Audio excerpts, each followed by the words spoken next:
UP DGP Prashant Kumar ने महाकुंभ 2025 की तैयारियों को लेकर कहा कि हम आयोजन को सफल बनाने के लिए पूरी तरह तैयार हैं। कहीं किसी भी तरह की असुविधा ना हो, इसके लिए 7 स्तरीय सुरक्षा व्यवस्था तैयार की गई है। महाकुंभ हमारे लिए अवसर है। 45 दिनों में करीब 50 करोड़ लोग प्रयागराज आएंगे। इस दौरान कुल 6 शाही स्नान होंगे। पृथ्वी पर इतने कम समय दिनों में इतने लोगों का आवागमन हो रहा है, इसके लिए अभिज्ञ सुरक्षा व्यवस्था तैयार की गई है।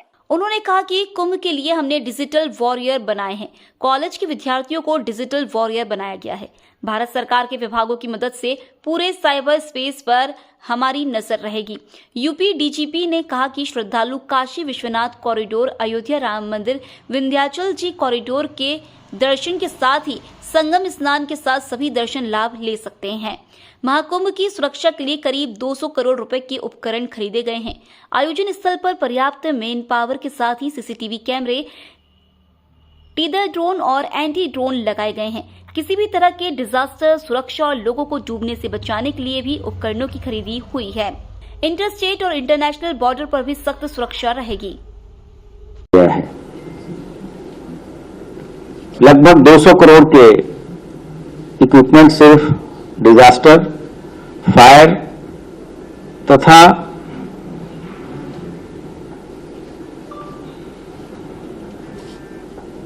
लोगों को डूबने से बचाने के संबंध में जो उपकरण इत्यादि होते हैं उसके लिए किए गए हैं।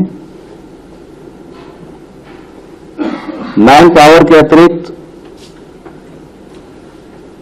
सभी पूरा मेला क्षेत्र सीसीटीवी कैमरे से आच्छादित होगा, जो कि एआई इनेबल्ड होगा। इस दौरान हमारे जो अंतर्राष्ट्रीय सीमाएं हैं और अंतर्राज्यीय सीमाएं हैं, उस पर भी चौकसी बढ़ाई जाएगी। अंतर्राष्ट्रीय सीमा पे जिस बल की जिम्मेदारी है, उत्तर प्रदेश के परिप्रेक्ष्य में एसएसबी की, उसके साथ भी मीटिंग हो चुकी है। जो हमारे यहाँ श्रद्धालु आ रहे हैं, हम लोग 7 स्तरीय सुरक्षा व्यवस्था सुनिश्चित कराएंगे।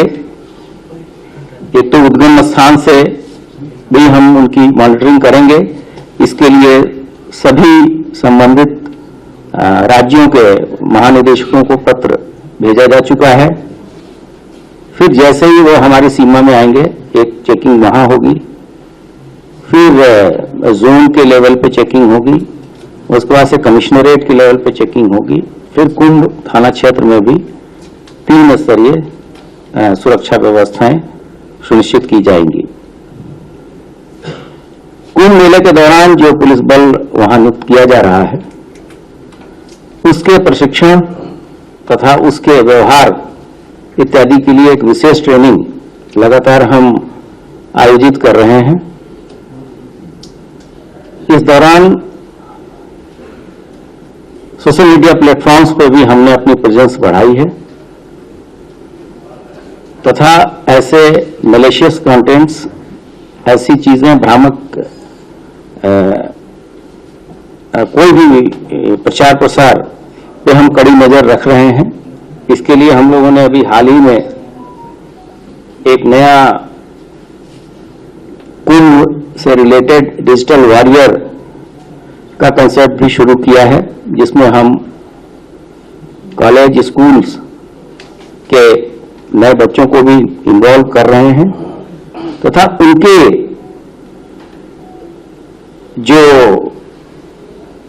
उनकी जो क्रिटिकल, उनकी जो सोच है इस संबंध में कि सोशल मीडिया पे कैसे चीजें हो, चाहे वो मैलिशियस कंटेंट हो, चाहे वो साइबर जागरूकता से संबंध हो, साइबर क्राइम से संबंध हो, मैटर हो, उसमें उनका लाभ कैसे लिया जाए।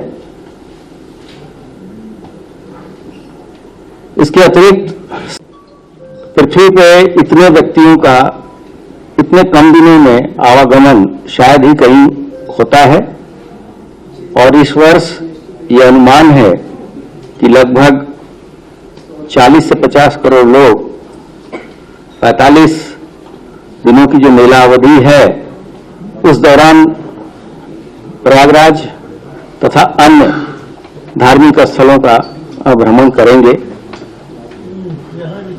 6 महत्वपूर्ण तिथियां महाकुंभ से संबंधित हैं। इनमें से 3 शाही स्नान के दिन हैं। पहली तिथि पौष पूर्णिमा की है जो कि 13 जनवरी को होगी। दूसरी मकर संक्रांति जो कि एक शाही स्नान होगा वो 14 जनवरी को होगा।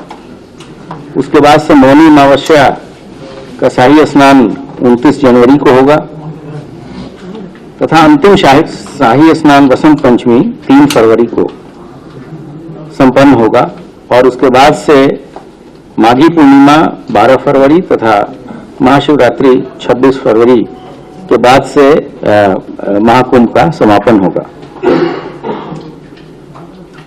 क्षेत्रफल के दृष्टिकोण से तथा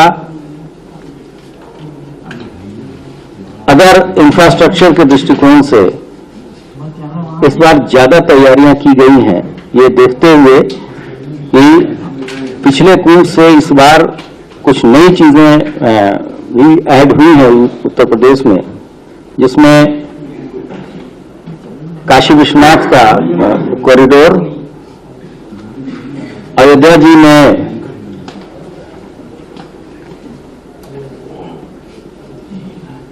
रामलला के मंदिर का उद्घाटन,